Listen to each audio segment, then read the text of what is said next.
Tai kvapo visai jau.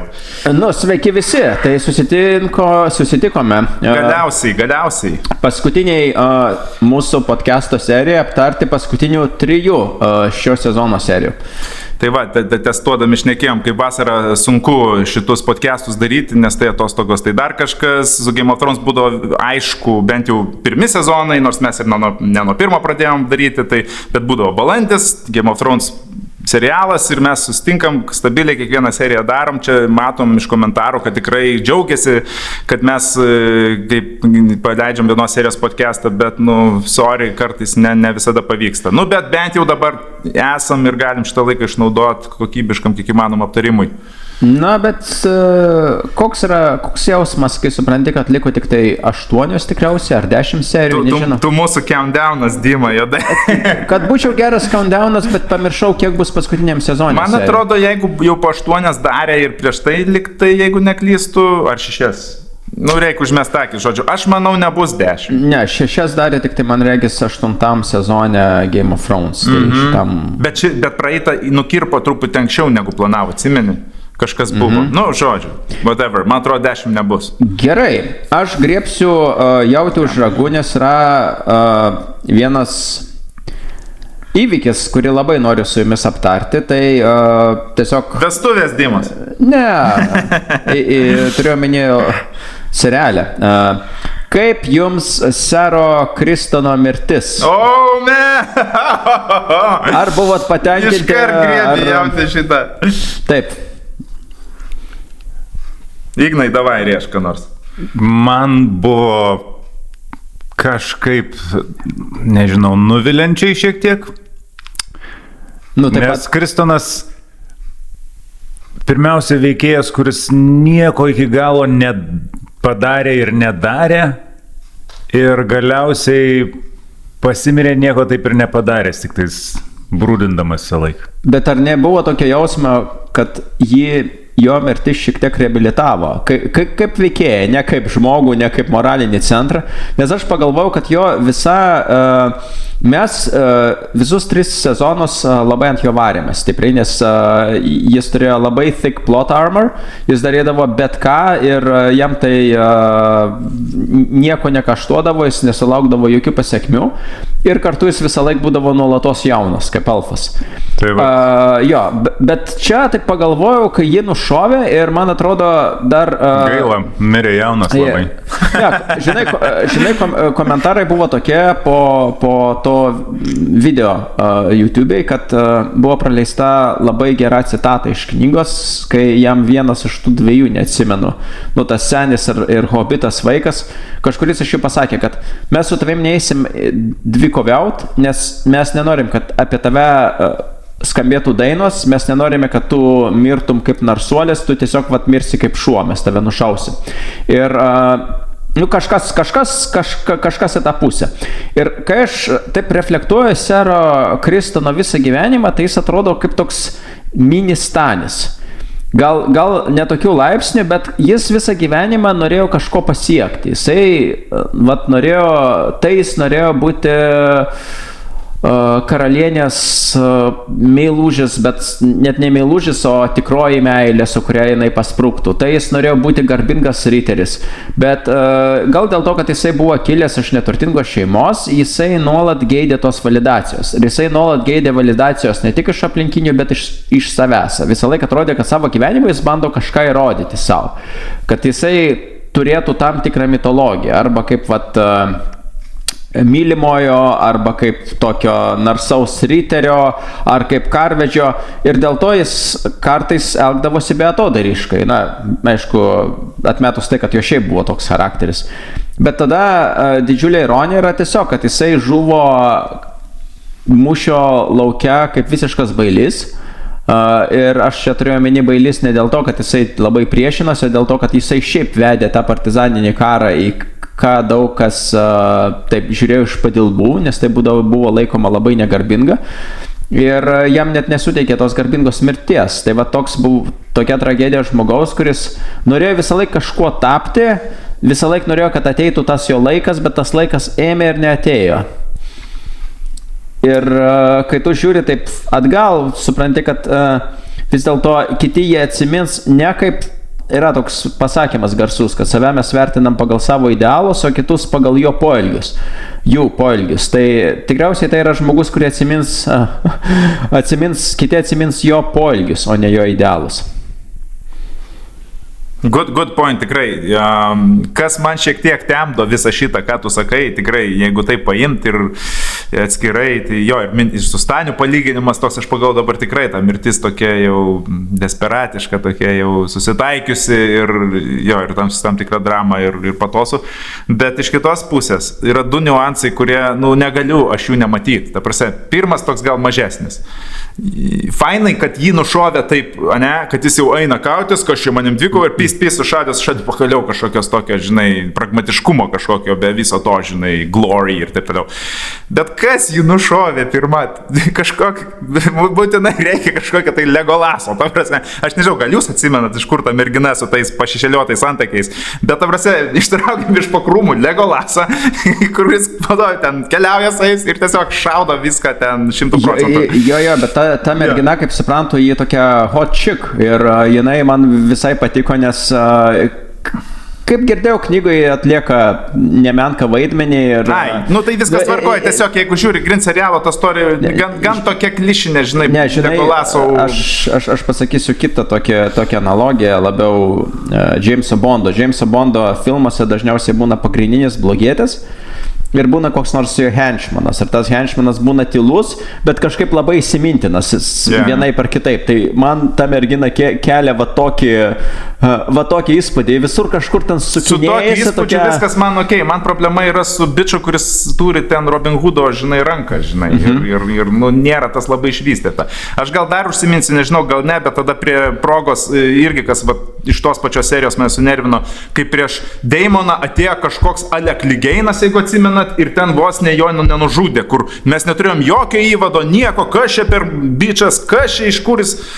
Visiškai pritariu veikėjai, kurie niekada neegzistavo, dabar staiga pusiai serijos atsiranda yra kiečiausi Westerose.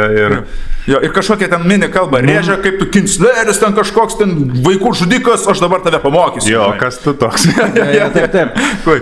Bet kur yra man dar didesnė problema su šitu Kristono mirtim, tai kad po jo sekė ne vienas net, o du tokie analogiški, desperatiški, kur aš jau ateinu į savo mirtį, pasitiksiu savo mirtį ir dabar aš šlovingai ir numirsiu.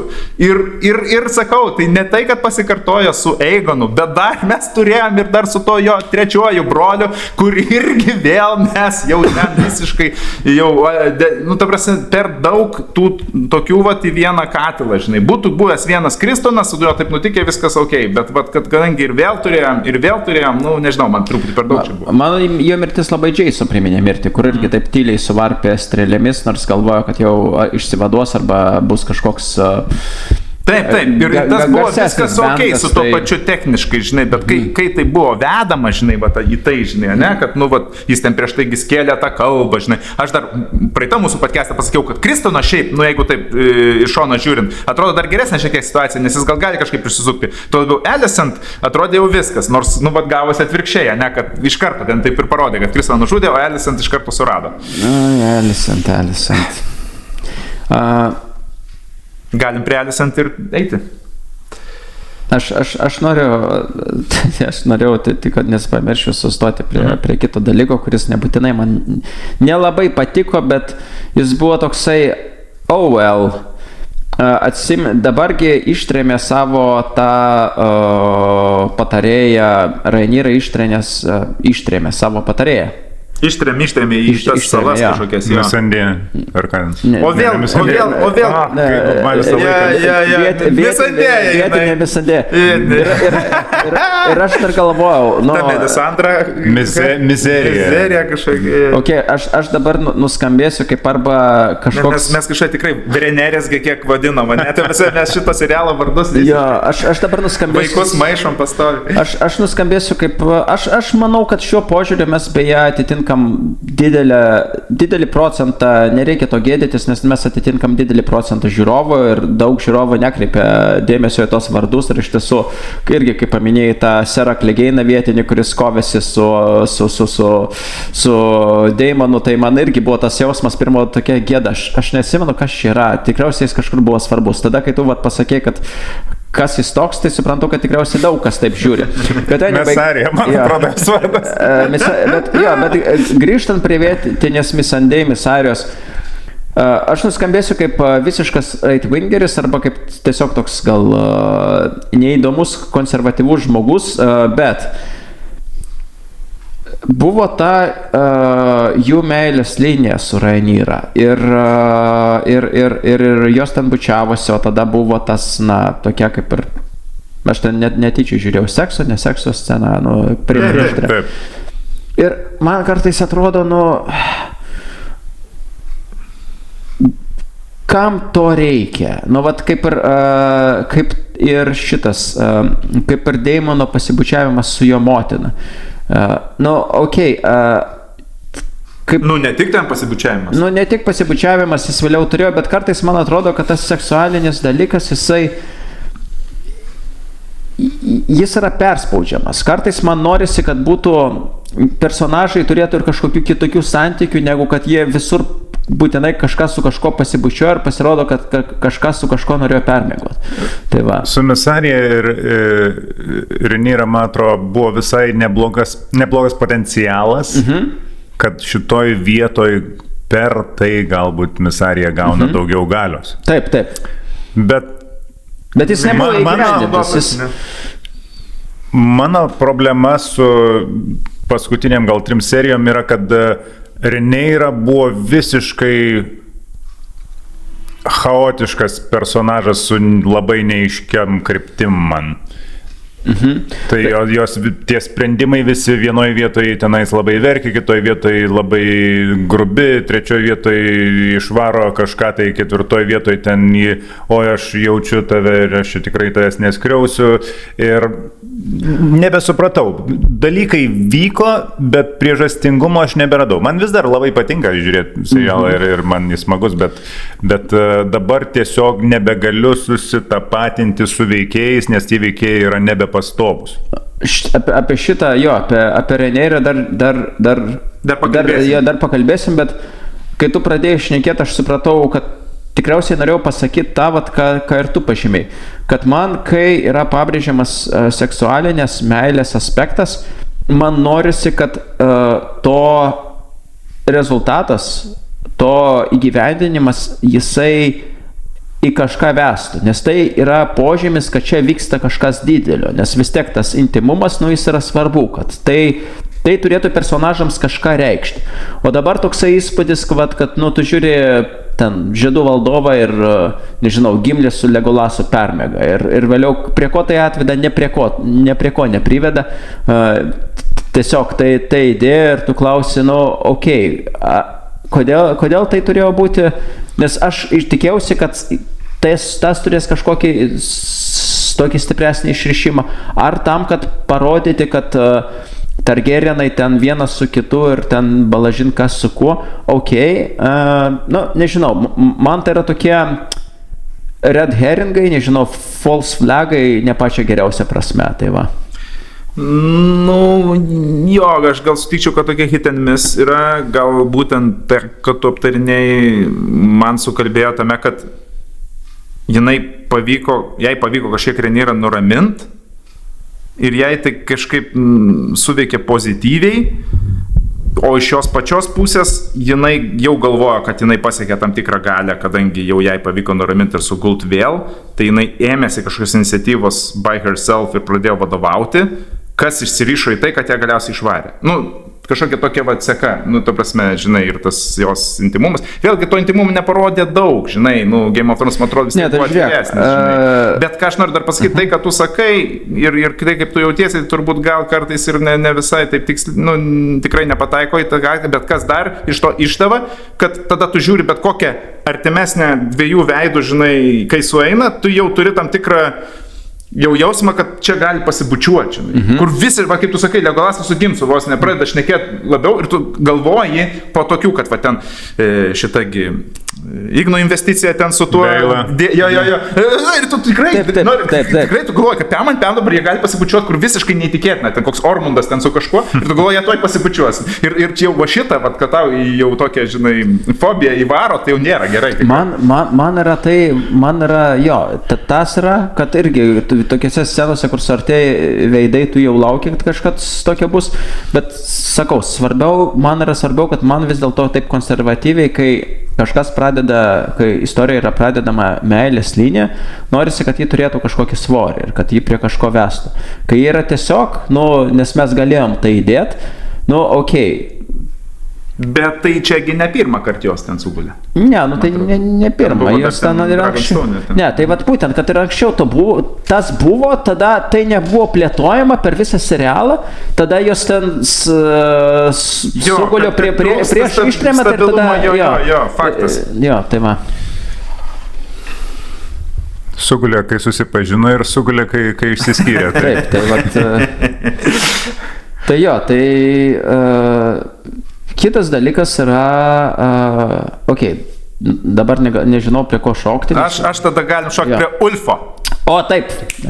Ignai, Ulfas tavo. Man atrodo, čia Dimas mėgstamiausias veikėjas. Nemėgstamiausias. Gali pradėti.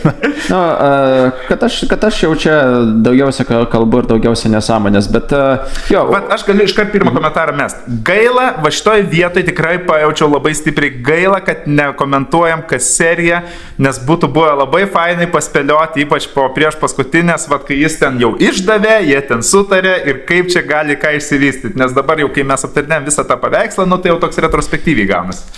Nes jo, su šitu man buvo toks tikrai wild cardas, kur visai galėjo būti. Jis yra wild cardas, bet mano problema yra tikriausiai labiausiai su tuo, kaip jis yra įgyvendintas. Man yra tokie 3 personažai per visus 3 serialus, kurie atrodo kaip atkeliavę iš kitų serialų, šiek tiek prastesnės kokybės, šiek tiek labiau kičinių, kaip Heraklio nuotykiai, pavyzdžiui, nors gal kažkam patinka Heraklio nuotykiai, aš irgi žiūrėdavau. Čia su Kevinu Sorbo? Jo, su Sorbo, taip. Oh, yeah. Tai man yra Ulfas, vienas personažas, antras personažas buvo ta piratų karalienė, ir trečias personažas buvo kaip kolektyvinis personažas visos Sensneikės. Kur atrodo, kad... O klausyk, aš tikrai galvoju, kad tu Tionas pasakysi. Ne, su Tionu ten yra kita problema. Tai jis tiesiog užimdavo daug eterio, kai jis nebuvo įdomiausias. Man tas nepatiko. Bet su šitais 3 jie atrodo kaip atkeliavę iš kitų tokių kičinių, paviršutiniškų, prastesnių serialų ir kiekviena scena su jais, atrodo kaip... Man sudrumsdavo tą atmosferą, kuria šiaip pasižymė tiek House of Dragons, tiek Game of Thrones, kur ten žiūri ir galvoja, ką aš čia žiūriu, ten Ulfas skrenda ant drakono ir fuck you too, ir sudegina tą. Kitam serialė čia būtų labai kieta scena, bet čia toks buvo, guys, aš kažkaip tikėjausi gal aukštesnių standartų ir aš negaliu paaiškinti, kodėl, pavyzdžiui, ta scena, kur nudaigoja tą lordą nors šita pati scena iš tiesų, kur nudaigoja tą lordą parfumerijų ir sako kažkaip this is proper fucking in the door. Kažkas tokio buvo amazing. Ir tada skrenda Ulfas ir sako fuck you too. Ir tai jau atrodo prastai. Aš negalėjau paaiškinti, kodėl aš turiu tokią antipatiją Ulfui ir kiekvienai tai scenai, kuri atrodo kaip ištraukta iš kito serialo. Bet jo. Bet man buvo kažkoks guilty pleasure su to fuck you too, žinok, irgi. Tiesiog smagu, negaliu. Man patiko kaip principas, kad jis nusprendė, žinot ką, aš turiu drakoną, fuck off. Bet bėda, kad labai turbūt neįvertintas svoris to, ką Ulfas daro. Dabar jis keičia visas žaidimo taisyklės, kaip tu sakėjai, atominės bombas mėto. Ir ir jo nesuprasi visiškai. Jam pažada ten dafiga ir jisai vis tiek prisigeria. Toks, kaip ir Inčerekter, bet tada apie ką mūsų skriptas. Tai ta dalis, kad jis nusprendžia, kad abi pusės yra lygiai tokios pat niekingos ir jis yra dabar lordas ir drakonų karalius, yra smagi, bet kaip sakau, didžioji prasmei viso to serialo ir istorijos yra problematiška. Nes ten visą armiją išpleškino taip paprastai per... Mes žinom, kad drakonai gali pleškinti. Man biškai, aš tik įkišiu, biškai, man su pleškinimu armijos biškai va čia buvo, nebesuskaitai kiek ir kodėl. Pavyzdžiui, kai Eigonas prisikėlė, galvoja, jau viskas, kas ten žygiavo, jis viską išdegins. Pasirodo, ten tik kažkokią dalelę, nes vis tiek jie sėkmingai nuėjo ir užpuolė. Tada Ulfas juos ten pleškina, bet vėlgi ar visą armiją, ar dalį, nes aš tik dydžiai sunkiau suprasti. Tik baigiant apie Ulfą, kad nes nenoriu prie jo grįžti, bet man jis tiesiog, mano problema labiau ne su juo kaip su personažu, nes jis visai toks, jo linija gali būti visai įdomi. Mano problema tiek su Ulfu, tiek su Piratų karalienė, tiek su Sensneikiamis, kad jie kitų personažų fone atrodo kaip karikatūros. Taip, aš pilnai sutinku ir ypač ta vieta, kai jau gavo jisai pizduliai velnių nuo Renyros ir jis jau nueidamas tokį užmetė, kad čia ant sienų rašo šitą. Supras, kad jisai žmogus mato ir va kaip Ignas sakė, labai galima potencialiai išnaudoti, kuris žmonių toks čeras, žinai, bet va tik tiek ir turėjo. Bet jis kiekvienoje scenoje yra toks one note, toks tenai, vėl Ulfas prisigeria, čia kaip Hobbito trilogijai Peterio Jacksono buvo tas personažas Alfredas, kuris ten moterim persirengė, bandė ten ištrūkti iš miesto, jo knygoje nebuvo. Bet ir jis tokį dranką atitinka, iš to werewolfų visų tokių, kur, yra wildcardas toks, kur niekas nelabai ir supranta, ką jis daro. Ankstyvų šitų millennialsų kartoj buvo terminas šitiems personažams, juos vadindavo Jar Jar Binksais savo laiku, kur one note personažas, kurį kiša į kiekvieną sceną, jis toj scenai būna visiškai vienodas ir tu supranti, kad žmogų iš kadro atrodo, kad čia yra labai sąmojinga ir labai juokinga, kad jisai daro tos savo durnus antiksus. Čia baigiu savo rantą apie Ulfą, čia gal kiti taip nesijaučia. Bet grįžtant prie pleškinimo, kaip apskritai jums šitas mūšis? Man patiko mūšis, aš jo laukiau, tiesą sakant, jeigu taip trumpai drūtai, man visas sezonas yra toks, kad pirmos 2 serijos buvo wow, išsiilgtos ir sužiūrėtos labai skaniai, po to per ilgai, tikrai per ilgai buvo tų visokių tempimų, machinacijų, dramų, dar kažko, norėjosi jau kažkokio veiksmo, galiausiai to veiksmo sulaukėm ir paskutinė serija, tiesą sakant, aš galvoju, kad tai truko daug ilgiau, taip žiūri, niekada nesibaigė, tai tikrai, kažkaip, čia gal sako kaip apie blogą dalyką, bet man iš teigiamos pusės toks jausmas buvo, kad kiekvienas kadras buvo, fun, tikrai, smagu pažiūrėti. Ne, Ignai, sorry. Ne, man irgi pats mūšis buvo bent jau visos tos mažos detalės, kurios prieš, per, po vyko tikrai daug įdomių, smagių scenų. Lygiai taip pat su tuo Mini Mountainu, su kova, taip pat ieškojimai Ulfo, taip pat derybos tarp Daemono ir Hightowerio. Taip pat šiauriečių skydų barbenimai. Ir tas šiaurietis, jūs jeigu atsimena, ten aktorius toks labai su to randu išsiskiriu iš Bravehearto. Iš Bravehearto jie atsimenė, aš tai atsimenu iš Gladiatoriaus, jis Ciceroną vaidino. Tiksliai, Ciceronas jis buvo dar, eik tu savo, geras, okei. Ne, tai visos tos mini detalės man visai patiko, kaip susidėjo į visą mūšį. Plus mes jo ilgai laukiam ir galiausiai gavom ganėtinai daug veiksmo ir daug intrigėlių. Tik tai, vat, man toks liko poskonis keistas, nu tai o kodėl jie nepaieškojo to princo, taigi, nu, tikslas buvo jį nužudyti kažkaip. Ten iš vis daug visokių keistų. Bet atėjo senis Corlys, sako, Deimonai reikia bėgti, žodžiu, mes jau čia visi mirė, reikia bėgti. Nu, ir jis bėga, nes jis jau vos nemirė. Bet čia gal atspindi, kai kada tokia mūšių eiga realybėj, kai nėra, dažnai tu pamūšį neturi tokio aiškaus atsakymo, neateina tau kaip StarCraft'e mūšio išklotinė, va tiek tu žuvo, tiek šitų žuvo. Tiesiog mission completed ar ne? Jo, atbėga, sako, situacija yra maždaug tokia, čia kažkas traukiamės ar mes, nes čia netrodo, kad kad galim perlūžti kažką. Tai man tas visai patiko. Tai... Priminė man dar, kadangi jau kalbėjom apie Ulfą, kadangi minėjau Rhaenyros chaotiškumą, kad daugybė veikėjų man per tas serijas atrodė kaip darantis kažką keisto, visi neįprastai nepatenkinti vieni kitais. Pavyzdžiui, kalvis, kuris atlėkė išgelbėti savo žmonos. Ir ta žmona tokia, kažkaip aš, tu man nebepatinki. Kiek kažkokia tuštybė šitoje vietoje, nesuprasi ten, Jo, juolab, kad kalvis, dar sakytum, būtų mums paišę tokį, vis tiek, nors kažkiek jo parodė blogų savybių ar dar kažko, dėl ko buvo taip jo nemėgti. Vos neidealus, ypač Ulfo akivaizdoj, tai tikrai toksai geras nikštukas, žinai, su vertybėms, išsilaikęs. Tikrai, žinai. Ir atvaro pa žmoną, atrodo, viską daro, žinai, ką gali. Bet gal čia taip pat ir norėjo parodyti, kad tu viską daryk, bet aplinkybės ir va čia taip susiklostė ir jį turėjo tragediją, traumą ir jis dabar negali, žinai. Aš sutinku, kad ta scena buvo labai keista. Ir to pasekoje įmirė. Taip. Bet vėlgi, ta scena atėjo kažkokie ginkluoti vyrai, ją sučiupo, tai nei ar jie prievartavo, ar ką, nieko nesuprasi, nes nieko nerodė, tiesiog parodė, kad jį po to mirė. Tai, supras, žinai, pats susipras. Jo, bet dar vienas dalykas tiesa apie mūšį pasakysiu, kuris man patiko, nes jis atspindi dalykus realybėj.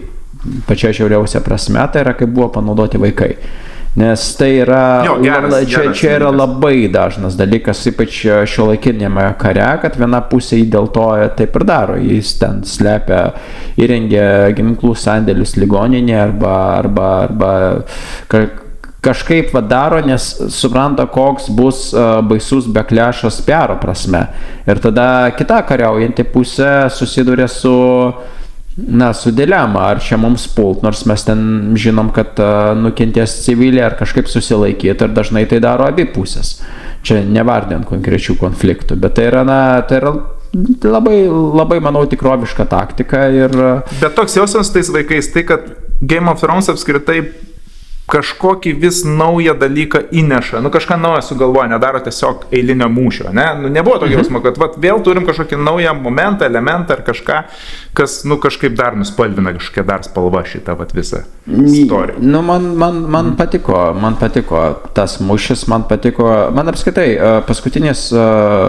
paskutinė serija sezono patiko labai ir man jinai buvo priešingybė to jausmo, kurį aš turėjau prieš ankstesnio sezono paskutinės serijos, kur atrodo viskas išsisprendė, nieko neįvyko, neįdomu, kas toliau bus. Bet su tokiu, kad bus karas. Taip, čia karas vyksta, personažų, bent kažkiek personažų, kurie yra svarbus, mirė, neaišku, kieno pusė yra laimėjimas, užmegzta daug šekspyrinių dramų, tiek su tuo kalviu, tiek su, kas bus toliau su Ulfu, tiek ten visi Korlio sūnus ten, pusavį ten. Taip, tu jau lauki, jau yra įdomu, ir tu jauti, kad pareina didžiulė skerdykla. Ir kartais mes ar žiūrim tą Song of Ice and Fire pasaulio medžiagą dėl tos skerdyklos, nes įdomu, kaip išsispręs dalykai. Tai šiuo požiūriu man paskutinė serija patiko. Vienas dalykas, kuris man nepatiko labiausiai, bet net nesakysiu nepatiko, kiek jis man buvo toksai labai keistai susižiūrėjęs ir atrodė kaip ištrauktas iš šiknos. Tai buvo atgimęs drakonas. Aš suprantu, kad gal ir... Aš Dimai biškį išspoilinau šitą, galvoju, jis pažiūrėjęs serijos, nebuvo žiūrėjęs. Aš suprantu, kad tai tikriausiai ir knygoje atsitiko. Ir tu jau taip nenorėjai, kad jis atgytų, kai jis glostė, tai jisai tada nusprendė. Jo, aš knygos neskaičiau, bet man Martinas nėra šventa karvė ir jeigu tai atsitiko ir knygoje, gal ten buvo kažkiek geriau tam paruošta. Bet čia buvo toks atrodė, kad mes galim padaryti bet ką galim padaryti, drakoną nužudė, gal kitas drakonas begalvės irgi atgis, tada kyla daug klausimų šitam pasaulyje, šitie Targaryenai ir Valarijonai per tiek laiko gavę išmintį iš senosios Valerijos nežinojo, kad drakonai taip tiesiog, nežinau, gali hiperneitinti ir vėliau atgimti. Ir vėlgi, jeigu ten, kaip Ignas sakė vienam iš podcastų, jeigu tas drakonas ten gulėjo, tai jį ten kažkoks vienas bičas saugo ir tiesiog čia yra kažkoks magical beast, guli vidury miškų, nieks neateina, nebando atpjaut gabaliuko, nes mes žinom for a fact, kad kai vyksta karas arba kai vyksta, pavyzdžiui, egzekucija, viduramžiais, kai vykdavo, buvo gausybė dalykų, kai ten palikdavo kokį pakaruoklį, kažkas ateidavo, nupjaudavo ranką, nes galvodavo, kad tą ranką galima panaudoti būrimuose, galite pasigūglinti tokį dalyką Hand of Glory, pavyzdžiui. Milžiniškas didžiulis beastas, kuris stebina žmonės, nieks neatėjo, nieks nieko jam nepadarė, freaking guli, priešininko kariauna, nežino, kad čia gali būti tokia situacija, kad jisai atgis, nieks nieko nepatikrino. Žodžiu, man tas momentas buvo kreivas ir tas buvo momentas, atrodo, kad mes Dungeon Masteris nusprendė, kad čia reikia, būtinai siužetas sako, kad turi kažkaip Aegonas sugrįžti, tai mes taip ir padarysim. Ką jūs manote apie tai? Kažkaip Sunfire'is grįžo, čia visiškai tas momentas buvo, aš sutinku. Ir tu teisingai praeitą kartą sakei, kad džiaugiaisi, kad šitas drakonas neatgijo kaip... Per anksti apsidžiaugėsi. Kaip rašytojas, kad būtų nusprendęs. Tai mano jau nusiskundimas buvo prieš tai, bet ir dabar, kad dalykai tiesiog vyksta ir jie gal neturi tiek daug priežastingumo. Jie tiesiog, dabar įvyko tas, dabar įvyko tas, ne dėl to, kad prieš tai įvyko kažkas tai, bet atėjai, drakonas atsirado, dabar pasikeitė situacija ir einam toliau kažkur kitur žiūrėti, kaip visiškai pasikeitė situacija. Kalbant beje apie tokius netikėtumus gal šiek tiek, mūsų ragana galiausiai atskleidė šiek tiek savo fono backstory. Tai backstory. Ir Melisandra. Ir visai įdomiai gausi su ją ir vienakiu pas mus. Jo, čia buvo tas atvejs, kai magija suveikė gerai ir aš pajutau dvelgsmą tos magijos, kurį mes jautėm Game of Thrones, kur magija buvo paslaptinga, jinai pakreipė įvykius, bet jį kartu veikė subtiliai, o ne somehow Palpatine has returned. Tai aš kaip tik norėjau pasakyti, ką tu sakai, žinai, apie šitą, kad iš Šiknos traukiam dalykus, galvo Game of Thrones taip nejautėm tokios, bet kadangi dabar pasiėmė apie Melisandrą, kurios magija šiaip gan subtili buvo, betgi turėjo tą šešėlį iš Šiknos ištrauktą, kuris nužudė ten tą, žinai, Rendelį. Jo, bet tai buvo introducinta, buvo pasakyta, kad yra paslaptinga raganaitė, kuri gali dalykus, gali tą magiją pasitelkti. Tada tas pats nužudimas, jisai buvo netgi be magijos, jisai buvo toks labiau valid plot pointas. Tai yra, tu gali asasinuoti savo priešininką, as opposed to miręs drakonas, kuris yra miręs ir yra labai svarbi figūra kare, jis taiga ima ir atgyja ir tu atgauni visą powerį.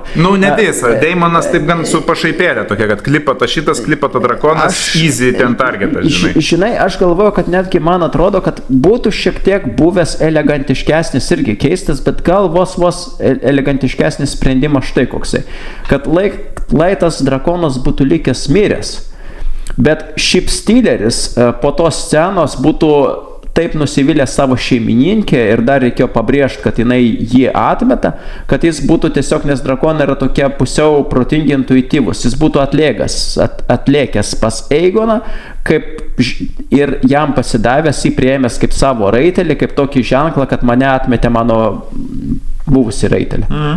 Aš panašiai galvoju, kad ir bus, žinau, kad tiesiog. Šiaip Steeleris gal per daug laukinis, kad jis norėtų antro raitelio po tokios patirties. Ir taip atrodė, į agoniją nuėjo. Bet man labai patiko ta scena, kur susitiko visi drakonai. Ten tikrai tokia buvo šunų kova. Kur tu nežinai, kas čia gali būti, gali Rhaenyros drakoną perkast ten, niekas negali suvaldyti ten tokių monstrų. Ten buvo dar smagi scena dėl to, kad tu jauti, kad patys raiteliai, jie patys nežino, ko jie nori iš tos scenos. Visi kažkam keistam konflikte, šunius loja vienas ant kito, to jau kips į atlapus. Jie visi, tipo, vieni medžioja, kiti gina, bet nesupranta, va dabar Rhaenyra turėtų čia pult juos, ar turėtų išsiaiškinti, kas vyksta. Daemonas tenais bando ginti vieną ir kitą. Žodžiu, ten labai labai smagiai intensyvi scena. Ir pereinant prie Rhaenyros ir galų gale jos tokio virsmo, kaip jūs galvojat, ar jūs nepajautėt to, kuo kaltino 8 sezono Daenerys? Taip, visiškai aš sutinku. Pasijautė kaip nesąmonė. Per greitai, per keistai ir man, sakau, Rhaenyra visose tose 3 serijose tiesiog buvo kažkokia chaotiška, nenuspėjama, neturinti normalios logikos, todėl galiausiai ateina ir uždeda ją į ten juodą tiarą ir jau yra blogiukė. Kalbant apie blogiukės momentą jos, kai nuėjo į septą nukneckinti to šventiko, aš galvoju, kokia neišnaudota proga. Prieini prie šventiko, sakai, uždėk man karūną, jis sako, ne. Nuduri ir sakai, prieini prie kito šventiko. Na, uždėk man karūną ir viskas, nupošins per kūną. Lygiai tą patį sakėm, kodėl tu taip negali padaryti? Neįspręsta problema. Ignai, tau reikia rašyti kitą Song of Ice and Fire serialą.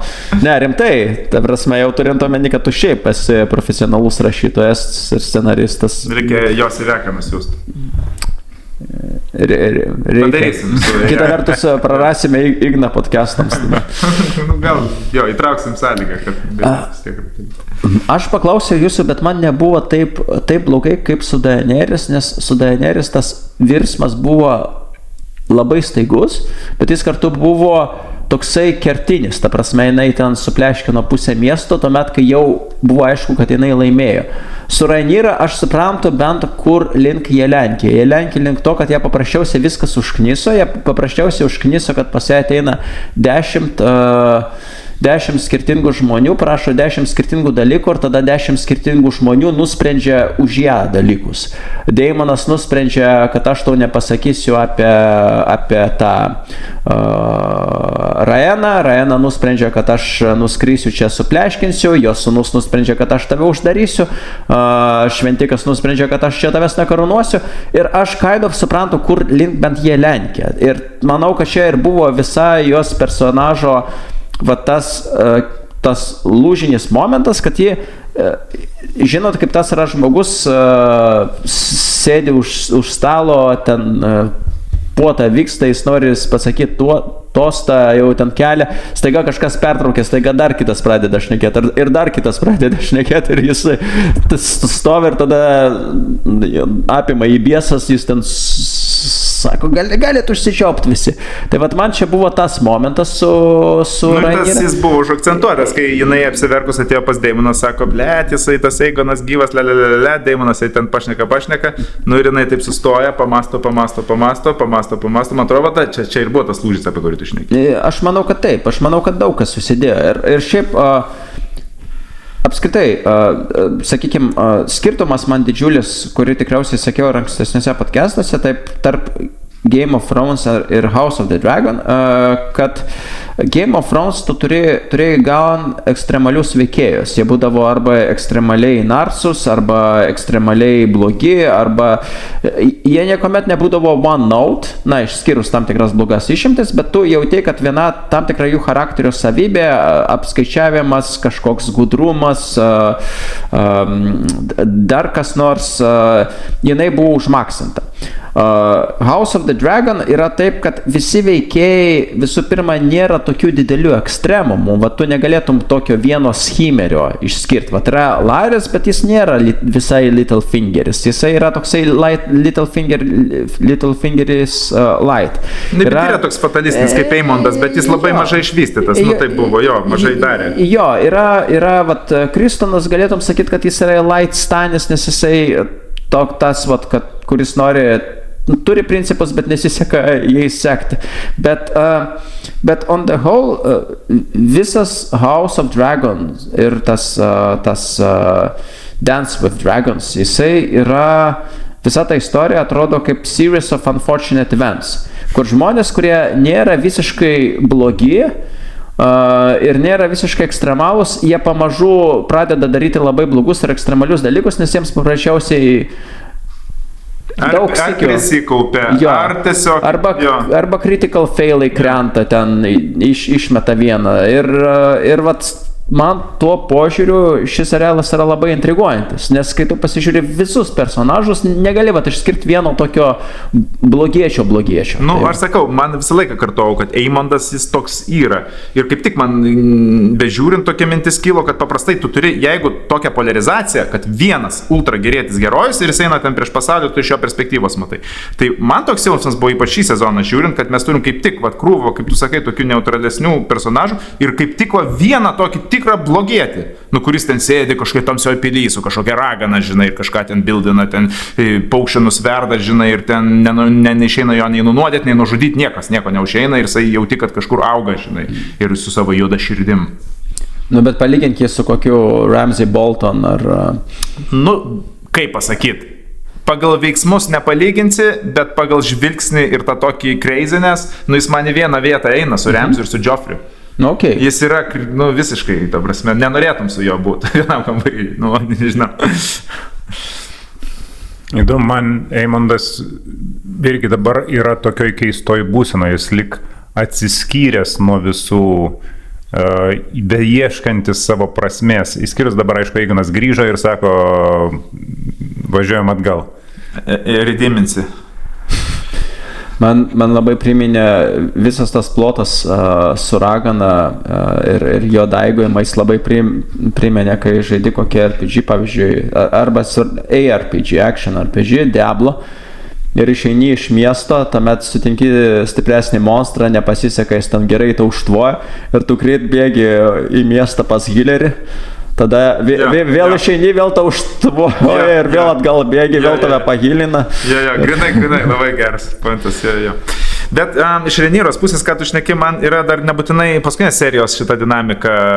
Man apskritai visas sezonas, jeigu lyginant, pavyzdžiui, su Daenerys atvarė viską, nors vėlgi, čia aš tas žmogus, kuriam ir Daenerys paskutinis sezonas visai okei buvo, nes aš toks simbolinis žiūrėjęs, man daugiau simboliai svarbu negu ten tas performances ar ta dinamika. Bet iš vadybinės pusės, kai atėjo Rhaenyra ant sosto, o atėjo gan anksti, nu tikrai mes turėjom daug jos managemento, viską, ką tu šnekėjai, visą tą patirti, kaip jos neklauso, kaip jai nesiseka, jos ta taryba, nu tikrai, nu palyginkit tarybą, Rhaenyros su Game of Thrones taryba, nu kažkoks kratinys, nežinau, dabar sėdė mano tą investiciją, galiausiai sako, klausyk, tai tu čia mane paėmė dėl to, kad kaltę suverst, tada vos ne irgi tą patį, ir sakai, ko tu nori iš mūsų, ir vapšė. Ir tu matai jos tas frustracijas, taip toliau, man patiko grinai iš tokio, žinai, The Office in Westeros, nes, nu, tokių smulkių praktinių dalykų, kurie tikrai dažnai pasitaiko ir gražu žiūrėti. Ta prasme, jeigu taip rezimuoti, tai man House of the Dragon yra šiek tiek performansų prastesnis nei Game of Thrones, kai tu ir per charakterius pasakai, bet pasimti iš House of the Dragon praktinių tokių dalykų, ypač, kaip jie sako, griežčiau ten pakalbėk ten, arba padaryk ten griežtesnių sprendimų ten, ar dar kažką, ar iš jos tikisi, o jinai, ne, arba iš tikisi, kad jinai labai griežtai sureaguos, kaip su ta antra dukra Daimono, bet jinai sako, ką tu galvoji, kas aš esu, lygiai taip pat su Alicent, ne, jin irgi sako, paliksiu tau dukrą, tu nužudysi, jinai, ką tu galvoji, kad aš esu monstras, ne, ir, bet po to vėlgi tai pasielgia, kad jinai nusižudė. Nu, ta prasme, visokių tokių niuansų, tai pasiimt, man atrodo, daugiau aš galiu šitą serialą.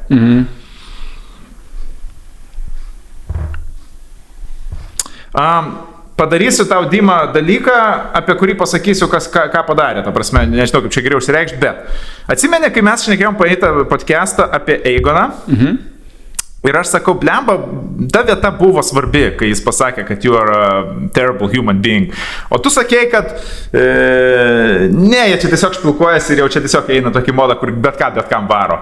Ir aš sakau, blemba, šioje vietoje tai net leisčiau, žinai. Ir dabar toks biškai I'll savo momentas, bet gal tu irgi savaip išryši, bet vėlgi, man atrodo, buvo kertinis, nes kai Lannisteris siūro, varom pas mane Castle Rocką, ten gausi prieglausi tai toliau.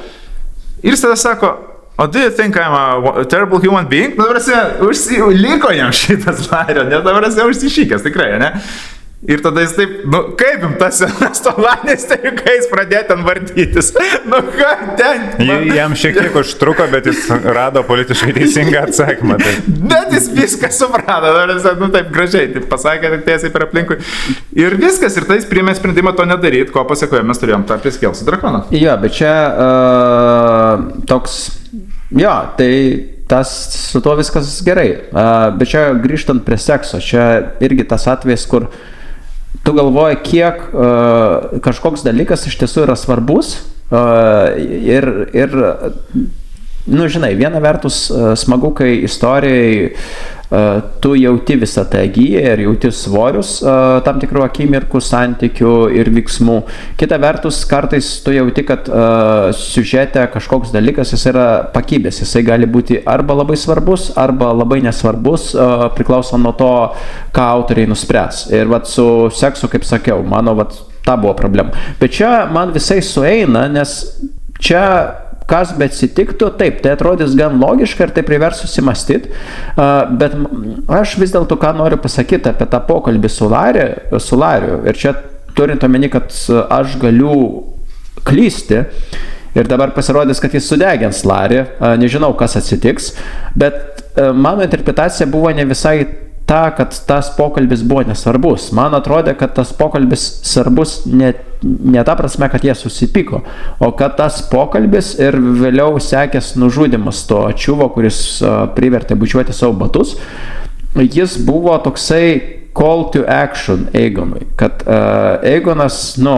jisai visą laiką, kaip sakau, pas jį visą laiką buvo tas kompleksas ir gal jis tebeliko, kad kaip į mane žiūri kiti. Nu, vat, nu, panašiai kaip ir pas Kristoną, bet šiek tiek per kitur, kad aš jaučiuosi užtemdytas savo brolio, aš visą laiką bandžiau gauti kažkokios meilės iš savo mamos, kad jinai irgi manim didžiuotųsi, mane paskyrė valdovu, nu tiksliau nepaskyrė, nu ir kaip ir paskyrė valdovu, bet tada visi aplinkui mane laikė už šūdo gabalą ir galų gale atėjo Laris ir jisai pasakė, nu, sorry, tavo visos tos pastangos kažkuo būti, nu tu čia esi niekas, nes tu neturi jokio savo agency, tu tiesiog eini ir esi tas verkšlentojas, kuriam arba kažkas labai nepatinka, arba jisai bando įtikti. Ir po to pokalbio jisai pradėjo elgtis kaip aktyvus agentas. Jisai va čia labai gerą vietą tu, žinok, iškėliai, o labai gera man vieta yra ties tuo dalyku, kad dabar klausimas, ar jei jis nebūtų užbaigęs you are a terrible human being, to būtų pakakę suklikint tavo call to action. Ta prasme, kur yra riba, nes tu jauti, kad tu šneki, pavyzdžiui, grubiai su žmogum, tu jį tarkuoji, ne? Bet nu vis tiek yra tam tikra riba, kurios tu negali peržengti, arba tu galvoji, nu gerai, aš biškį paspausiu stipriau, bet galiu sulaukti tokios reakcijos priešingos, ne? Ar visgi, žinai, ta prasme, supranti, kur aš lenkiu, ar jis padarė tokį, gerai, surizikavo ir ta rizika jam kažkiek subeklešino, bet kartu ir suklikino. Ar jis galėjo šiek tiek švelniau pašnekėti, vad nepasakytos paskutinės frazės ir tada tik tai gauti tą call to action, bet...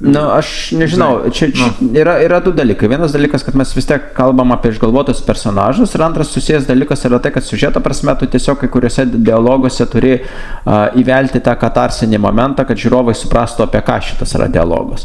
Bet iš to gali, matai, kaip bet matai, jisai šnekėjo, Laris tuo metu šnekėjo iš tos perspektyvos, kad jam atrodė, kad viskas yra prarasta. Drakonas neatgims, šito kažką politiškai netgi su Lario talentu sunku išsukti šitos situacijos, Rhaenyra laimi viską ir man atrodo, kad tas You are terrible human being tai buvo toksai labai pavargusio žmogaus atsidusėjimas, kad ir jis buvo netgi labiau ne apie tai, kad tu esi blogas, kas tikriausiai Aegonas nėra labai geras, bet jis buvo, kad tu esi niekam tikęs. Ta prasme, aš dabar... tu esi blogas žmogus. Taip, okei. Ne, kad blogas, bet toks tragiškas. Ne, tai va būtent, kad tai pravalas. Jo, potekste buvo būtent ta, aš nebūčiau galėjęs sugalvoti geresnio žodžio, kad tu esi pravalas. Kad jam buvo tuo momentu, man atrodė, kad ta scena yra svarbi, nes... Jesus Christ. Bet vėl, iš vienos pusės man... Pasakė, tu esi pravalas ir tu, jeigu... Ir tada jis pagalvoja, jeigu aš nenoriu būti pravalas, aš kažką turiu keisti tame, kaip aš elgiuosi. Tai va.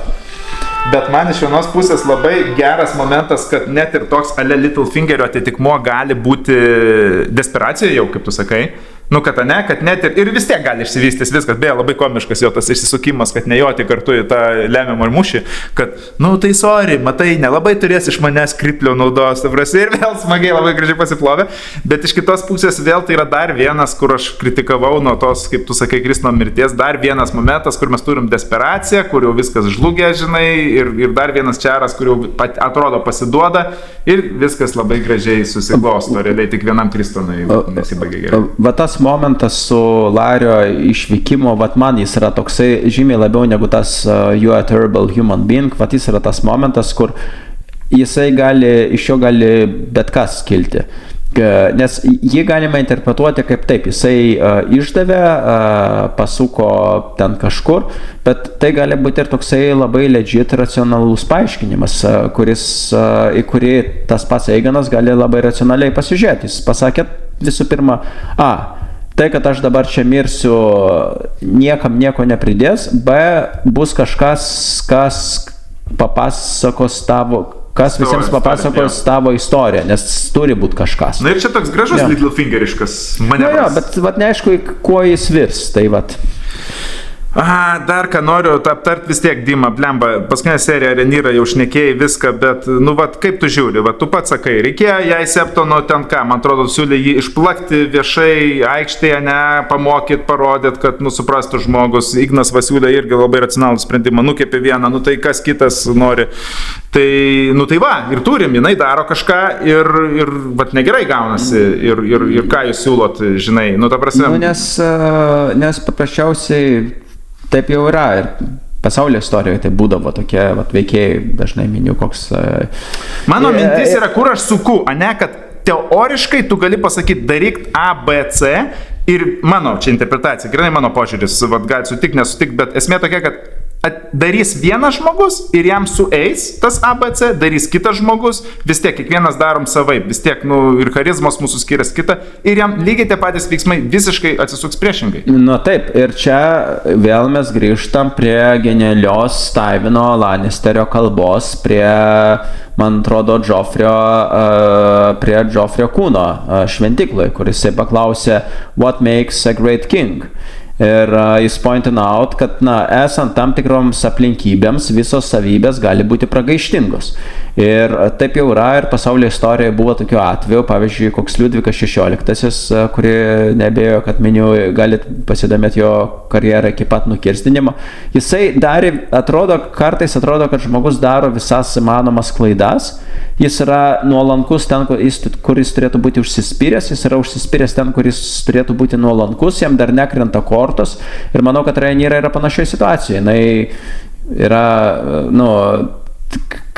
daug buvo vietų, kur jį būtų galėjusi sužaisti geriau, bet mes tai sakome iš savo pozicijos, kai mes žinome, kas įvyko, kaip įvyko. Ir man keista, kad šito nepabrėžė, pavyzdžiui, Beilą, kai atėjo skūsis Renyrai, ne? Ir sako, jau ten, ką tu čia darai, tu čia išnaudoji žmonės atliau. Jį galėjo pasakyti, žiūrėk, tavo seserį, tai nenukirsdinau galvos, nu prasme, žinai. Nu, galėjo tokį pointą išmest, ne? Nu, ir jį būtų biškai, nu, nežinau. Nu, ta prasme, galėjo, kaip tu sakai, kur klaidos ten, ar pagal tave gal turėjo tas esė, žinai, gal... Ir yra kitos dar aplinkybės, kurių tu negali valdyti. Ir daug veikėjų, vat, kaip tu paminėjai apie Renyrą su Beilą, kai kalbėjosi, ir Reneiros tokia povyza, kuri keičiasi, kur galėjo būti, bet kaip jo. Į vieną pusę, į kitą pusę. Ir aš pastebėjau, kad daug labai veikėjų vat, buvo parašyti tokiu principu, kurie kažkokie tai, nežinau, negatyvus. Pavyzdžiui, irgi su Misarija ir jos tenais sena pažįstama kita, kur irgi pokalbis buvo, kad apie tai, kaip dalinkimės dabar gale, kurią mes čia turim. Ir, oi ne, tu čia dabar jau per daug šokai aukščiau bambos. Ir dabar čia pažiūrėk, kaip tu su kokiais drabužėliais, bet visą laiką jam būsi niekas ir man irgi dabar esi niekas. Kažkokia nesąmonė, ta prasme. Taip, ta prasme, jūs esate tie, kurie tenais pastoviai trinatės tarp visokiausių skymų ir čia nusprendžiat, kad ai, man čia biški nelygis, nes tu tenais per gerą darbą gai. Nesąmonė. Ir daug tokių pokalbių, kurie mane tikrai erzina. O dar atsimeni? Nu, pavyzdžiui, brolių kalba. Kad ateina jaunesnis brolis ir tarpuoja vyresnis, žinai, žiūrėk, tai sako, aš darau savo pareigas. Nesąmonė, taip, tenais atėjo, sako, tu klausyk, tu gal daryk, ką nori dabar.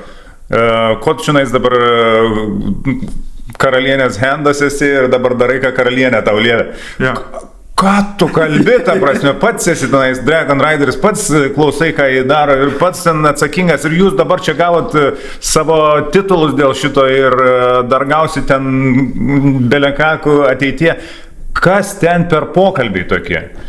Jo, aš tik vieną išvadą turiu. Ta prasme, visą sezoną tie dviese Beilas su to jaunesniu broliu skraidė, jie buvo nedavalgę, nedamiegoję, tas vis brolis sako, davai pavalgyk, davai pailsėk, turbūt jinai jo neklausė, eilinį kartą ten ir čia jau jam antiek stogas pavažiavo, kad jie tiesiog jau biški raugai eina, žinai. Nu, nežinau, nu, ta prasme, va, tik taip ir supras, nes daugiau vystymo nebuvo tarp jų. Ir tas pats, kur sakiau apie Kalvį ir jo žmoną, irgi lygiai tokio pat tipažo pokalbis tarp jų. Jo, toks atrodo, ir taip neužtenka jiem nesėkmių, žinai, tai daro tokie nesąmonės apšė. Jo, visiškai sutinku. Tai yra bandomas išlaužti kažkoks dramatinis momentas tokioje lygioje vietoje, kur jis nebūtų įvykęs ir jis atrodo labai nelogiškas, ta prasme.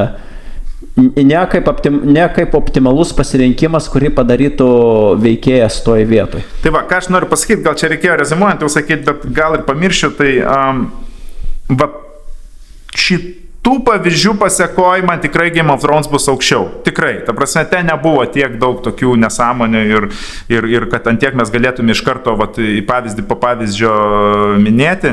Tai kas mane kabina šitam sezone, vat, paskutinėse serijose, tai tokios scenos, kur labai tokio intimumo gražaus, tokio kadrai labai, tai vat sesių scena buvo labai smagi, tikrai tas toks, nežinau kaip čia net toks revelationas. Renyros ir Daemono, va tada, kai tikrai apsiverkus ateina, žinai, kai 20 metų su moterim gyveni, nu, man labai natūraliai šitą, tikrai jai labai paveikia iš karto, jin ateina pas vyrą, panikoje, net viskas griūna aš pakojus, taip ramiai, ir man atrodo, čia sutiksi, čia gal ir irgi tiko ta kalba, kai tu ten sakydavai, kartais netinka ta jų kalba, tai čia gal irgi šiek tiek tiko. Tiko. Jo, tai va, ir tada, pavyzdžiui, to Daeronas trečias brolis, man atrodo, ar ne, jo inicijavimas irgi, nu, aš nežinau, kiek jis ten buvo skripto, Wise, ok, bet pati scena faina buvo, tokio riterio, kad Ormundas, kad ir jie jo nemėgsta, bet vis tiek taip gal netikėtai ir taip va, jis tapo tuo riteriu, nu tai va. Man apskritai reikia pasakyti, kad nepaisant to, kad atrodo, kad apvariau viską, kad tik galėjau per šitą podcastą, man šiaip labai patinka, kas dabar vyksta, nes ateina kažkoks shitstormas ir jį bus įdomu žiūrėti. Vat kaip yra įdomus futbolas, ar tu ten kažkas daro klaidų, nedaro, bet tu jauti įtampą ir tai yra įdomu, skirtingai negu antras sezonas ir dalis trečio sezono, kur tai tampa tikrai ta vadinama kostiuminė drama, kur tiesiog visi puošniai apsirengia, visi vaikšto koridoriuose, kažkas kažkam pasako, kažkas kažko nepasitikė, niekas niekur neišvirsta, yra toksai lygus status quo ir jo žaidėjas pasispardo kamuolį ten valandą kitą. Priminėjai sceną su Ormundu ir Hašašinais, kurie buvo atsiųsti sugauti princo. Ten buvo turbūt viena scena, kur ponas Parfumerijus labiausiai pasirodė, ir netgi, aš sakyčiau, išreikštai gražiai buvo su garsu, kaip jam nepatiko tas smarvė nuo jų ir kaip jis tiesiog negalėjo koncentruotis, viskas per miglą. Nors vieną taip išnaudojo tą vietą, jo. Taip, ta scena man patiko, tik tais man klausimas kilo, visgi kur nuvedė tas specifinis jo kvapų nemėgimas? Ar jis turėjo kažkokią visgi prasme? Ne, kaip... čia eilinis toks, kur mes lyg gal kažką, gal kažkaip, bet... Aš manau, kad ponas Parfumerijus, jis buvo įkištas, tiksliau nebuvo įkištas, nes be abejo jis daug atliko svarbių dalykų ir buvo pilnavertis žaidėjas ir gan gerai gyvendintas, bet aš manau, kad jo funkcija šiame sezone buvo būti tokių sezono blogiukų, kaip Joffrey arba kaip Ramsey, kur pabaigoje jį nuknetskina ir tu jauti kažkokią emocinį, bent pasigardžiavimą, už ką tu besirktum, kad bent šitą bent gaidį, bent jį patvarkė. Nes jam čia pridėjo tokių dalykų, kad jisai pasipūtęs, jisai jam nepatinka paprasti žmonės, kaip jie dvokia, jisai ten moterų nemėgsta, jis savęs nevaldo ir taip toliau. Taip, kaip detalė kokia, kaip šito to Lario tie pėdų fetišas, žinai. Bet man jis patiko kaip veikėjas. Be tų detalių, kurios yra užknisančios, kuris ten eina ir vienoje scenoje pasirodo visiškas psichopatas. Kitur jis buvo įdomus, smagus. Net Littlefinger-iškas kažkiek į galą toks tapo. Schimmeris toksai. Ir man gaila, kad jo pirmiausia tai, kad jam pridėjo tų nereikalingų savybių. Nes jis pilnai galėjo mirti kaip pilkas veikėjas. Galėjo būti toks taiviniškas labiau. Taip, sutinku. Man atrodo, kad jeigu jis būtų labiau taiviniškas, negalvojat, kad jis nebūtų toks pastebimas. Jis būtų tiesiog sėdi pily, o taip jis buvo taip deliciously evil ir dėl to atsiminė ir galvoja, kur iš čia, ką iš čia rezga ir taip toliau. Bet man kai kur ne deliciously evil, o kaip tik tais perspaustai evil. Kaip Joffris, kuris tau nepatiko. Joffris man visiškai nepatiko. Daug visų giriamas ir gerbiamas, man jis visiškai nepatiko. Taip. O čia tiesiog buvo įdomus veikėjas su pridėtinėm nereikalingom crazy savybėm. Jam to nereikėjo, jis tikrai galėjo būti ikoniškas be šitų. Būtų užtekę turbūt jo to, žinai, tūžmingumo, kad jis ten bet kada tiesiog pratrūksta, žinai, ir jauti visą laiką įtampą. Taip, nereikia, nesakau, kad reikia atimti jo visus tuos kitus dalykus, bet, pavyzdžiui, tas pats kvapams momentas puiku, pasilikim ir išreiškim tai ir rodykim, kaip jis labai bjaurisi ir negali susitapatinti su tais, kurie per mėšlą vaikšto. Čia gal labiau lygnas, labiau apeliuoja tą jo filosofiją, kuri niekur nenuvedė. Ta prasme, man atrodo, niekur nenuves, žinai. Kam jai reikia išvis būti, žinai. Kaip ir bučinius. Bet Ignai, kas padaro tau klausimas prieš rezimuojant kaip rašytojui? Kas padaro kaip scenaristai, rašytojai, kas padaro veikėją fan, turiu omeny kartūnišlį fan, o kas jį padaro kartūnišlį erzinantį. Nes aš pagalvojau, Ulfas mane užkniso, bet gal čia tik aš. Bet tada tu atsimeni tą vyruką, kuris sakė, that's proper fucking in the north. ir tai, kaip jisai prieš mūšį ten toks buvo smagus tas pokalbis, nors visiškai kartūniškas, kur Daimonas sako... Buvo net straipsnis, kad tas parodė, kodėl Starkai yra the best investors. Sako, kada aš čia galėsiu mirti už karalienę? Sako, ne, tu pirmo tegu griūna siena, įsiveršim, tada galėsi mirti prieš karalienę. Sako, gerai, pirmą sieną, tada galima mirti. Paaiškint, kodėl šitie vienu atveju tai užknisa ir atrodo lėkšta, kitu atveju tai atrodo labai fan. Turbūt yra tas momentas, kur yra veikėjo parodija ir jeigu tu veikėjas tai tik ant parodijos, tai jis ir lieka tas toks negyvenantis toj žemėje. O šiuo atveju su to šiauriečiu jis ne tiek parodija, kiek pastovus tokio tipo žmogus. Ir gali surasti tokių, jų nėra daug, bet tikrai atsiranda ir jeigu veikėjas yra parašytas stabiliai ir pakankamai motyvuotai, tai jam nelieka tos tiek daug parodijavimo iš to. Ir plus tiesiog kai kurie padaro tai geriau, kai kurie prašiau. Čia yra labai platus spektras, neatsakomas turbūt, kodėl vienas labiau veikia, kitas mažiau veikia. Tiesiog smagu buvo. Buvo kietas veikėjas, kietas aktorius, geros eilutės jam surašytos, geros scenos, kai kurios galėjo sueit, kai kurios nesueit, kaip kokiam žmogui asmeniškai. Ir galiausiai Wolfas buvo tau bent jau labiau to, ko tu nemėgsti ir per tai pastoviai einama, o šiaurietis buvo smagus kariškis, kuris sako, važiuojam iki galo ir dar su juokeliais. Ok, tai dabar... Jis buvo seras Kristinas be brūdinimo.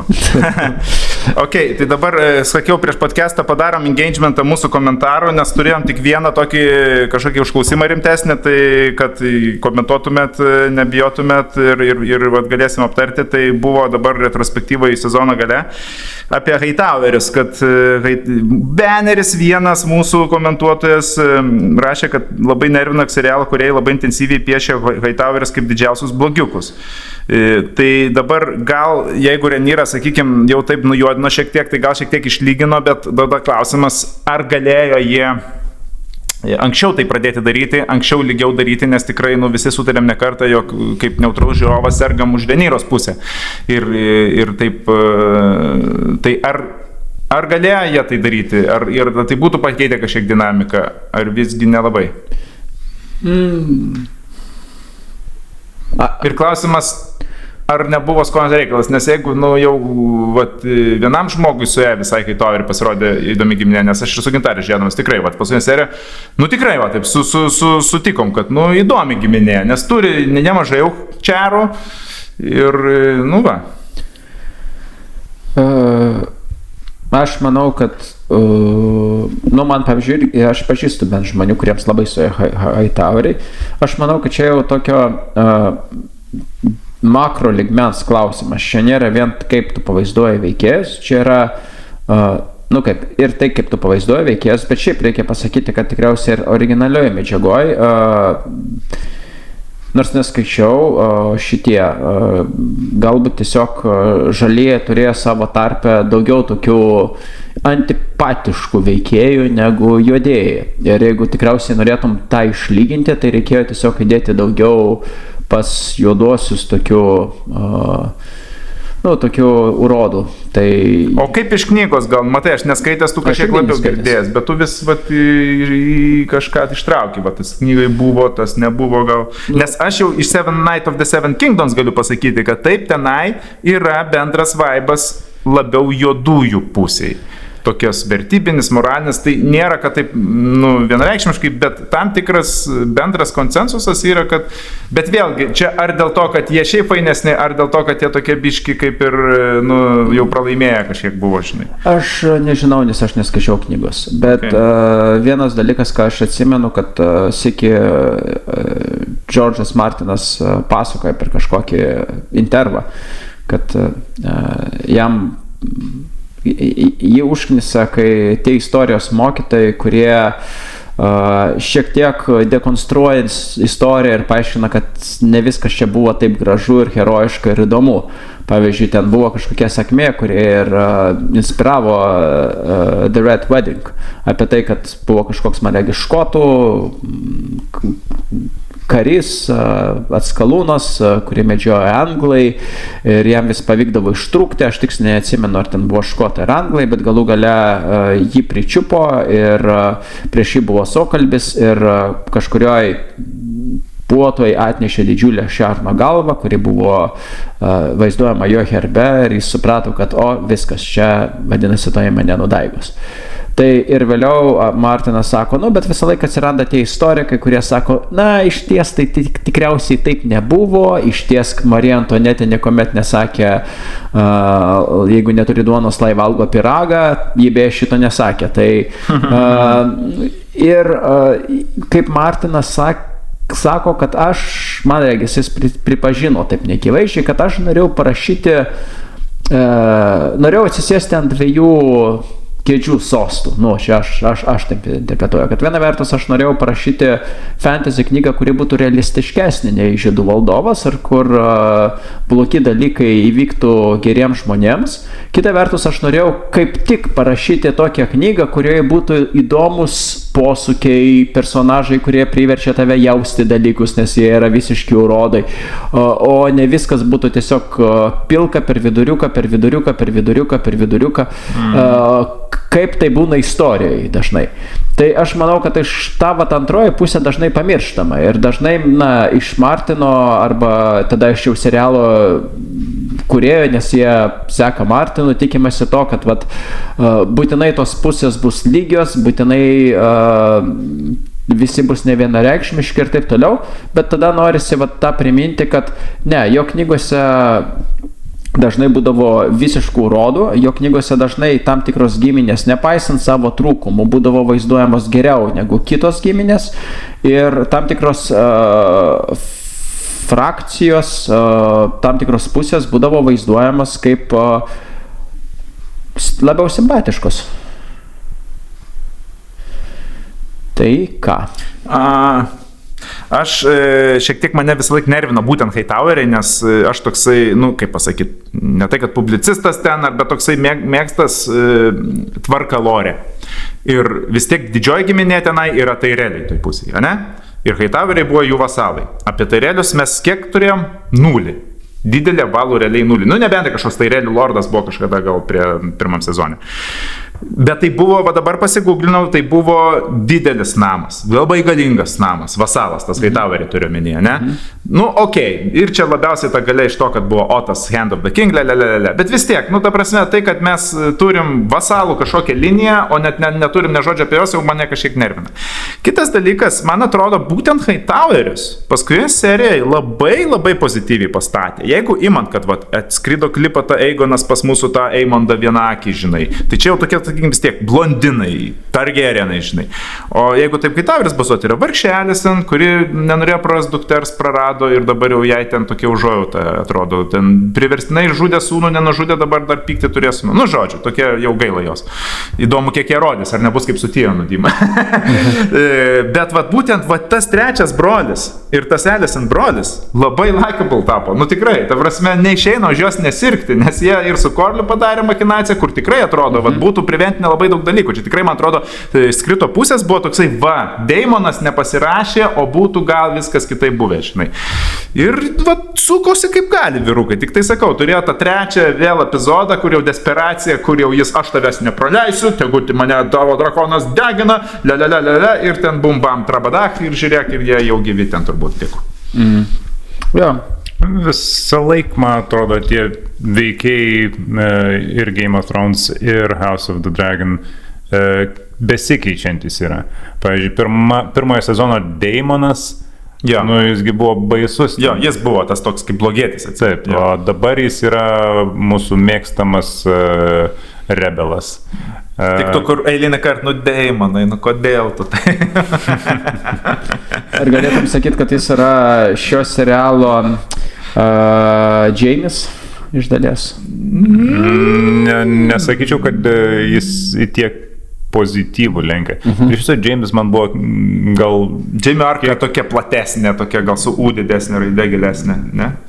Galbūt, bet plus jis, man atrodo, prasidėjo šiek tiek pilkesnis. Jis ten buvo, toks pasikėlęs princas pradžioj, bet... Braną nustumė, bet vėlgi... Taip. Tai ten tas jo buvo esminės momentas. Jo. Bet tai vyko pirmoji serija, antroji. Bet paskui jis, buvo toks vis tiek diplomatiškesnis kažkiek tai negu kiti.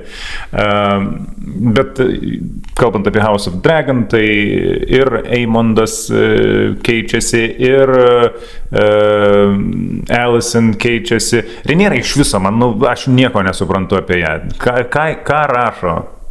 Ką rašo tie rašytojai? Jeigu kiti turi kažkokį tai momentą, kurį jie juda. Galbūt Rhaenyros man yra kažkoks tai... Ginčiais. Aš nesuoju jų diskusiją, žinai, vieni nori, kad... Dabar taip, dabar kitaip. Dabar reikia paspaust, kad jinai labai tiki tą pranašystę ir labai įsitikinus, kad jinai turi valdyti ir nešviesą ir kur jos tą... Dar vienas pokalbis tai buvo su Joffriu. Ar su... Ne, Rhaenyros su... Tagi buvusią karalienę sapnuotoją. Su Elena. Taip, irgi, kur atėjo jos ten paklaust, tai ką tu sapnavai, ar tu matei tą, ir neleidžia net atsakyti, ir baigia pokalbį, išbėga jau. Griebė už rankos stipriai, man atrodo, ten buvo kritinis momentas. Ten jį dar pamaitino? Tai gerai. Ne, bet čia dar vėliau. Kitas. Prieš tai, kai sužinojo iš Alicent, kad jis sapnuotoja, tada nuėjo išsiaiškinti visų klausimų, paklausė, nepalaukė nei sekundės, kad leist bent jau susikaupti atsakyti, dar paklausė, dar tada papyko biškį ir tada pabėgo. Jeigu tau tikrai įdomus atsakymai šitai, tu ten praleistum daugiau laiko. Ir man atrodo, mums bandė parodyti, kad Elena būtų su ją ėjusi kontaktą. Atrodo taip, bet Rhaenyra ten vėlgi chaotiškoj vietovėj, neaišku, į kurią pusę keičiasi. Tai man nepatiko Rhaenyros parašymas, bet įvykiai vyko. Man taip, kaip tu jautiesi dabar dėl Rhaenyros, tai aš taip jaučiausi dėl Daemono pirmą sezoną ar panašiai. Man jis viena vertus patiko kaip veikėjas, kita vertus toksai buvo, tai ten, tai šiandien, tai nori būti karalium, tai nenori būti karalium, tai jisai ten į pentus ar kažkur nuvaro ir tiesiog cirkininku tampa, all over the place. Bet jo, aš sutinku, aš visiškai matau, ką tu nori pasakyti, taip. Tai ką, tiesiog apie investicijas ir užbaigiam, nes... Rezimuojam kažkaip, jo, sezonas. Tai mano investicijos nelabai gerai padėti, tiek Rhaenyra, tiek Rhaena, tai tik tiek ir pasakysiu. Ne, bet jos susitiko, jas visos dabar abidvi toj pačioj vietoj. Galėjo būti ir blogiau. Jo, galiausiai nenusižudė viena su kita. Galėjo būti visai ten fatališka, klausyk, viskas. Ir dabar turbūt vienintelis kelias yra į viršų. Išskyrus Rhaenyrai, kuri neaišku kuriais. Ja. Aš tik pagalvojau, kad dėl Rhaenos, ten priverė košės, bet kad kol kas atrodo, kad jos, jeigu ją dabar priims, nors neaišku, kas jai vėliau bus šio karo akivaizdoje, tai atrodo ta arka tokia kaip ta Goff feizas, kur, 17-metis pabėga iš namų, sako viskas, aš atsisakiau tėvų, jie manęs niekuomet nepriims ir po 2-3 dienų atvažiuoja, jį ten kažkur susiranda, sako, lipk, viskas, važiuosim ir tiek vat ir pasibaigė visas tas maištavimas ir taip. Mano investicijos irgi, sakyčiau, ne kažką, ta prasme, Laris tik tai Vadimą pastoviai keundenina, tai čia tikrai ne jo pusė, nes turbūt su juo užbaigs irgi dėl tiesiog eterio trūkumo. Bet visgi jisai turi žymiai daugiau potencialo nei kitas mano čiuvakas, tai, realiai tikrai pikta yra. Per visą sezoną mes turėjom realiai vieną su jo tą kadrą, apartų visų, kai jis ten šnekasi, kai šneka ir gauna nuo Daemono pizduliai. Tai kad, nu ką, Reinyra, tai aš esu tiesiog pastatytas, kad visi ant mane kaltintų dabar, ne tave. Nu viskas, ta prasme, ir realiai aš nematau iš jo daugiau nieko. Ir tikrai labai galvojau, ar jie ar Corley, tai Corleys tikrai žymiai labiau buvo šitam sezone. Nes atrodė jau Corleys toksai jau kaip ir pasibaigiantis, žinai, nu. Bet dar vat sugrojo. Nu, iš keliais pirštais mažiau patapo. Taip. Jo, tavo Laris neaišku, kiek laiko pasitraukė. Klausyk, kaip Oto pasitraukė ir tada laukiam jo ilgai ir sulaukiam tik tais epizodui. Tai dabar Laris neaišku, ar pasitrauks ilgai ir po to... Jo, gali iš vis parodys gale, o Laris sugavo, kažkas nudūrė ir baigėsi karjerą. Jo, mano investicijos Bale vis dar daro tą patį, prašo, kad Reinyra jai ką nors duotų daryti, Reinyra neduoda daryti, va, jos toks dabar momentas, bet jis sesės susirado, pasistebėjo viena kita, dabar nežinau, ką jos tarpusavį jaučia. Nu, bet kaip ir aš vis dar, man nesuprantamas yra tas, kad ne jos kaltė, kad tenais Džeisas buvo durnas ir nuskendo ir jis sušaudė strėlėm kiti bičiai. Jo, ir ne jinai jį nužudė. Nu, taip, tai visiška lempa, kad visi kaltina ją. Bet sesijų pokalbis kažkaip pasibaigė, kad Beilas sako kažkaip new beginning, nu kažkas tokio. Taip, teisingai. Tai gal visai neblogai bus. Jo. Ji gal nelaiko tiek daug neapykantos jai. Tai va, tai gal pozityvu.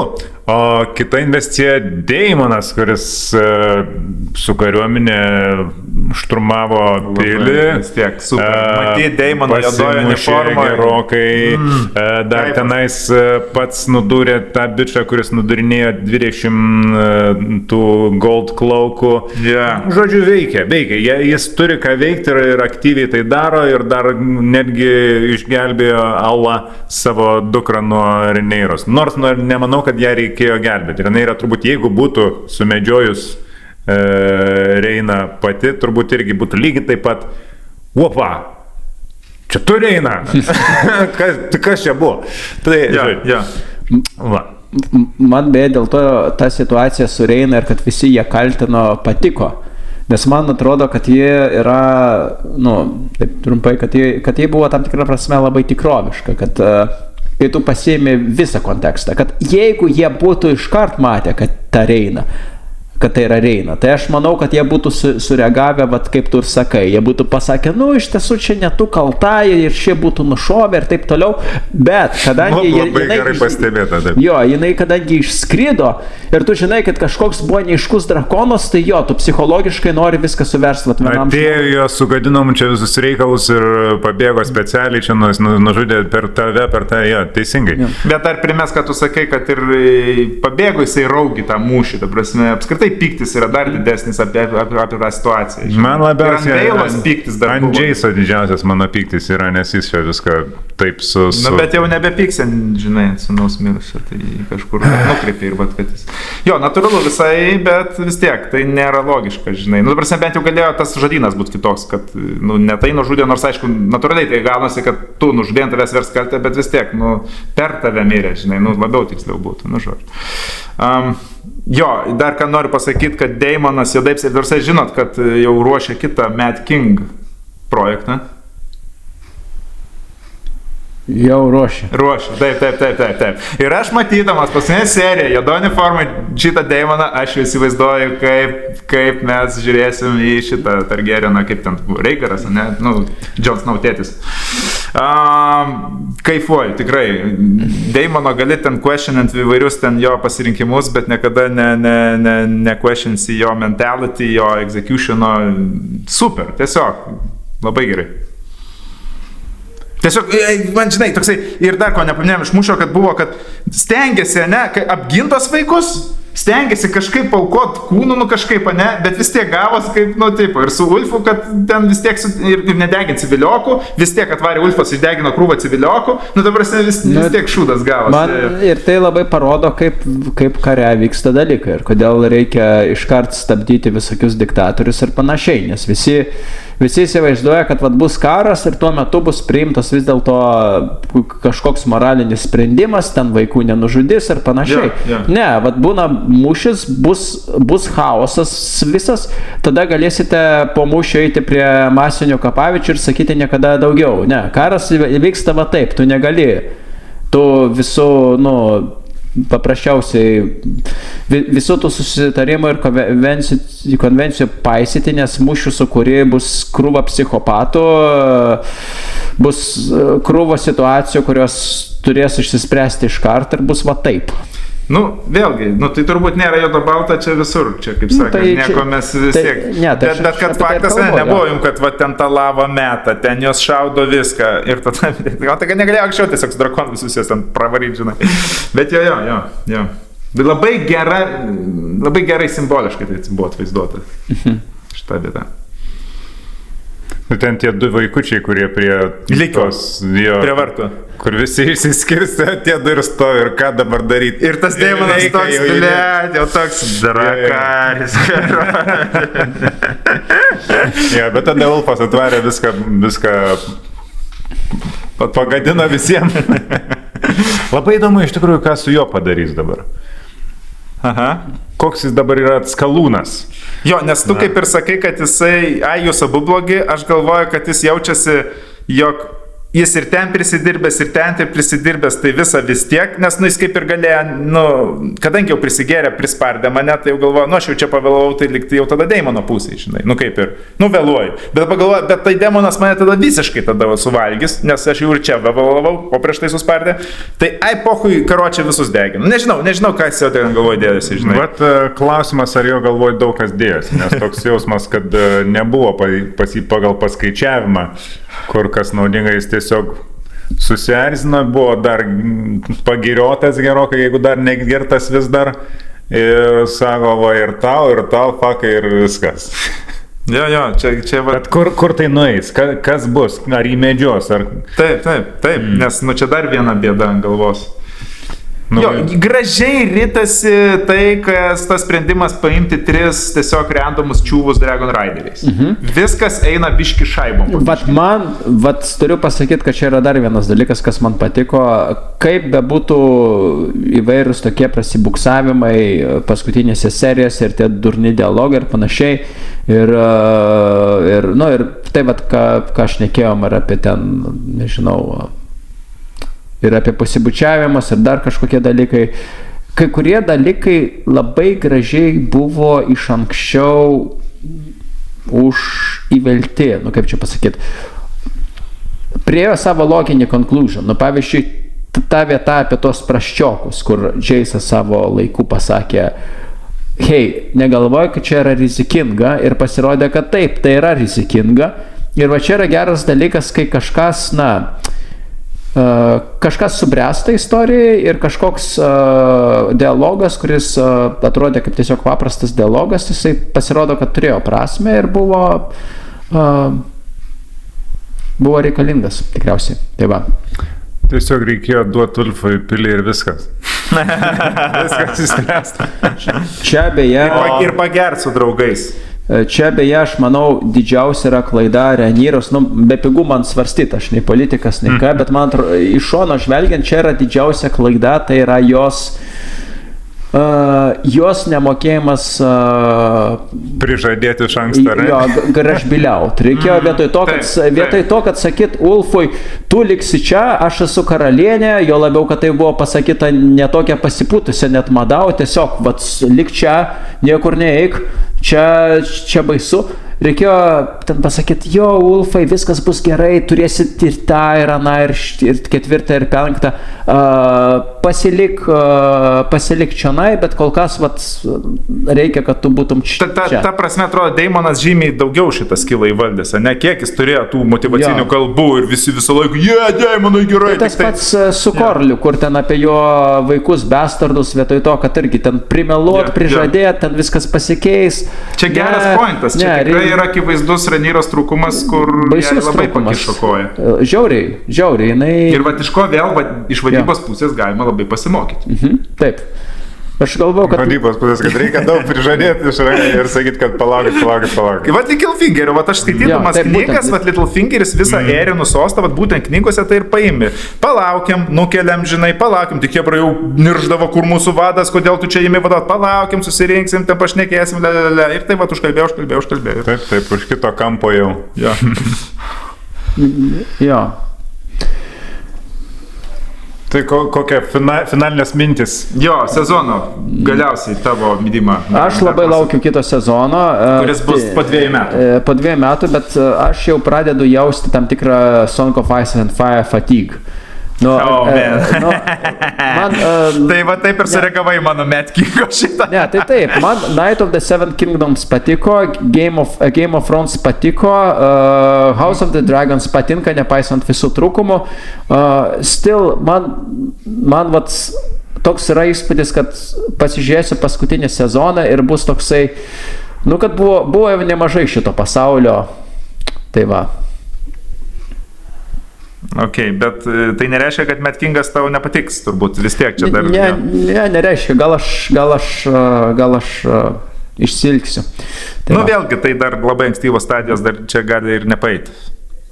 Aš kaip jau minėjau, tai kad visgi kad ir pat pirmų 2 serijų buvau labai užsivežęs, sakiau, kad sunku net palyginti, ar čia man pasakyti, kas čia man labai geriau, ar Game of Thrones, ar House of the Dragon, bet visgi jaučiu, kad šitas serialas yra šiek tiek kitoks ir dinamiškai ir struktūriškai, kad net ir podcastus kartais jauti, kad mes darom daugiau iš inercijos, o ne tai, kad puikus serialas darom pagal į podcastus, o daugiau tai, kad darėm apie Game of Thrones, tai darom ir apie šitą. Juolab, kad dar ir Seven Kingdoms Nightas įsipaišė. Nepaisant to, turi jis labai gerų pliusų ir tikrai smagu žiūrėti, geras žiūrėti, lauki jo, neprailgsta, tai smagu, kad yra. Fatigue nejaučiu, nes vis tiek, vėl 2 metai bus gan dideli tarpai tarp šitų, gaila, kad vasara išeina, bet ką darysi? Manau taip, yra pakankamai įdomus ir smagus ir stiprus serialas, kad mėgautis jį žiūrint, su savo trūkumais kaip ir dauguma, bet kadangi jau esam įsivėlę į šį pasaulį, tai visai smagu jį lankyti. Ir lauksim kito sezono pažiūrėti, kaip užsibaigs šį istoriją.